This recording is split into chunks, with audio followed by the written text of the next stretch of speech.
ಯಾವ ದಾಸಯ್ಯ ಅಂತ ಹೇಳಿದವ್ರಿಗೆ ಪಟೇಲ್ ಚೌಡರೆಡ್ಡಿ ಅವರು ಯಾರು ಅಂತಕ್ಕಂಥದ್ದು ಮೊದಲು ಅವ್ರು ತಿಳ್ಕೊಬೇಕು.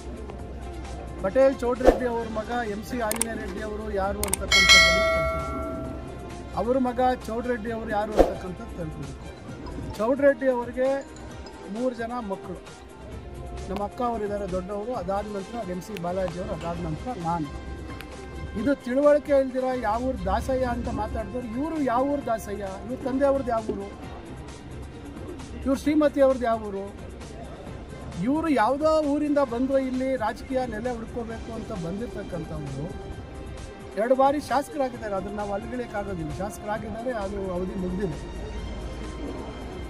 ಇವರು ಇಲ್ಲೇ ಹುಟ್ಟಿ ಬೆಳೆದಿರ್ತಕ್ಕಂಥವ್ರು ತಾತ್ಕಾಲಿಕವಾಗಿ ಬೇರೆ ಊರಿನಲ್ಲಿ ಬದುಕಿಟ್ಕೊಳ್ಳಲಿಕ್ಕೆ ಹೋಗಿ ಇವತ್ತು ವಾಪಸ್ ಬಂದಿದ್ದಾರೆ. ಅವ್ರನ್ನ ನೀವು ಯಾವ ಆಧಾರದ ಮೇಲೆ ಯಾವ ಊರು ದಾಸಯ್ಯ ಅಂತಾರೆ? ಅವ್ರಿಗೆಲ್ಲ ಹಕ್ಕಿದೆ. 4ನೇ ತಲೆಮಾರಿನ ರಾಜಕಾರಣಿಗಳು ನಾವು.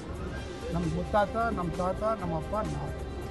ನನಗಿಂತ ಮುಂಚಿತವಾಗಿ ರಾಜಕೀಯ ಪ್ರವೇಶ ಮಾಡ್ತಕ್ಕಂಥದ್ದಕ್ಕೆ ಭಾಳ ಉತ್ಸುಕರಾಗಿದ್ದಂಥವ್ರು ನಮ್ಮ ಅಣ್ಣ. ನಾನು ರಾಜಕಾರಣದಲ್ಲಿ ಸಕ್ರಿಯವಾಗಿರಲಿಲ್ಲ.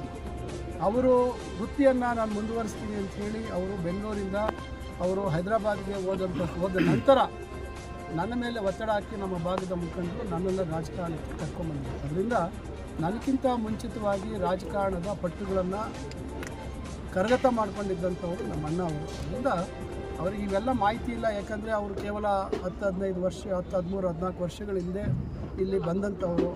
ಕಲ್ಲು ಬಂಡೆಗಳ ಮೇಲೆ ಅಲ್ಲಿ ಇಲ್ಲಿ ಬರ್ಕೊಂಡು ಕ್ರಿಕೆಟು, ಛತ್ರಿಗಳು ಇವೆಲ್ಲ ಕೊಟ್ಕೊಂಡು ಬಂದವರು. ಆ ರೀತಿ ನಮ್ಮಣ್ಣ ಛತ್ರಿಗಳು, ಕಲ್ಲು ಬಂಡೆಗಳ ಮೇಲೆ ನಾನು ಡಾಕ್ಟರ್ MC ಬಾಲಾಜಿ ಅಂತ ಬರ್ಕೊಳ್ಳೋವಂಥ ಅವಶ್ಯಕತೆ ಇಲ್ಲ. ಅವರಿಗೆ MC ಆಂಜನೇಯ ರೆಡ್ಡಿ ಅವರ ಮೊಮ್ಮಗ ಅಂತಕ್ಕಂಥ ಬ್ರ್ಯಾಂಡ್ ಅವರ ಹಣೆ ಮೇಲೆ ಪಟ್ಟಿಗಿದೆ. ಈ ಕ್ಷೇತ್ರದ ಜನ ನನಗಿಂತ ಹೆಚ್ಚಾಗಿ ಅವ್ರ ಬಗ್ಗೆ ತಿಳ್ಕೊಂಡಿದ್ದಾರೆ, ನನಗಿಂತ ಹೆಚ್ಚಾಗಿ ಅವರನ್ನು ಬಲ್ಲಿದ್ದಾರೆ, ಅವ್ರು ನೋಡಿದ್ದಾರೆ. ನನಗೆ ಮುಖಂಡರು ಪರಿಚಯ ಆಗೋದಕ್ಕಿಂತ ಮುಂಚಿತವಾಗೇ ನಮ್ಮ ತಂದೆಯವ್ರ ಜೊತೆ ಸಕ್ರಿಯವಾಗಿ ರಾಜಕಾರಣ ನಮ್ಮ ಅಣ್ಣ ಮಾಡಿರ್ತಕ್ಕಂಥದ್ದು. ಅದರಿಂದ ಬಹುಶಃ ಅವ್ರಿಗೆ ಹತಾಶರಾಗಿದ್ದಾರೆ. ಅದರಿಂದ ನಾನು ಹೆಚ್ಚಿಗೆ ಅವ್ರ ಬಗ್ಗೆ ಮಾತಾಡುವಂಥದ್ದು ಬೇಡ. ನನಗೀಗ ಜವಾಬ್ದಾರಿ ಇರ್ತಕ್ಕಂಥದ್ದು ಅಭಿವೃದ್ಧಿ ಮಾಡಬೇಕು. ಅಭಿವೃದ್ಧಿ ವಿಚಾರದಲ್ಲಿ ಭಾಳಷ್ಟು ವಿಚಾರ ಹೇಳಿದ್ದೀನಿ, ಇನ್ನೂ ಹೇಳುವಂಥದ್ದು ಭಾಳಷ್ಟು ಇದ್ದಾವೆ. ಸಮಯ ಇದ್ದಿದ್ದರಿಂದ ಸ್ವಲ್ಪ ಹೇಳಿದ್ದೀನಿ. ಅದರಿಂದ ಅವರು ಹೇಳಿದ್ದಾರೆ, ನನ್ನ ನೋಡಿದೆ, ಅದನ್ನು ನೋಡಿದೆ. ಏನೋ ಅಭಿವೃದ್ಧಿ ಮಾಡ್ತಾರಂತೆ, 5 ವರ್ಷ ಚುನಾವಣೆ ಬಂದಾಗ ಮಾತಾಡುತ್ತೆ.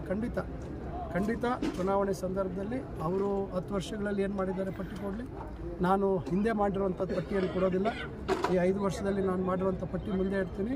ಬರೀ ಪಟ್ಟಿಯಾಗಿರೋದಿಲ್ಲ, ಕಣ್ಣು ಮುಂದೆ ಸಾಕ್ಷ್ಯಚಿತ್ರ ಸಮೇತವಾಗಿ ಮುಂದೆ ಹಿಂದೆ ಹೇಗಿತ್ತು, ರಸ್ತೆಗಳ ಪರಿಸ್ಥಿತಿ ಹೇಗಿತ್ತು, ಊರ ಪರಿಸ್ಥಿತಿ ಹೇಗಿತ್ತು, ಅವೆಲ್ಲವನ್ನು ಸಾಕ್ಷ್ಯಚಿತ್ರದ ಸಮೇತ ಜನರಿಗೆ ಅದರ ಉಪಯೋಗ ಆಗಿರ್ತಕ್ಕಂಥದ್ದು ಇರ್ತದೆ.